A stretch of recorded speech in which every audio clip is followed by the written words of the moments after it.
When you start a business, should you spend a lot of money on advertising?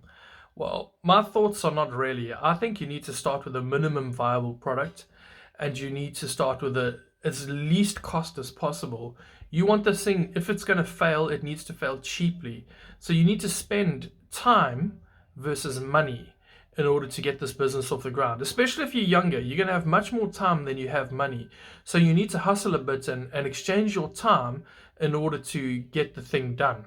And the last thing you want to do is spend a lot of money and then find your business doesn't work and you can't recoup the money and you're going to end up having to pay once the business fails, if it fails.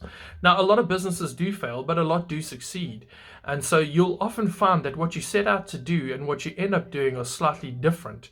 And you will find the nuances of what the market's actually wanting once you start doing it. So just start now and get perfect later. That's what Rob Moore says, and it's really good. You need to just make a start and try and meet the need, and then just get perfect as you go along. You don't have to be perfect to start.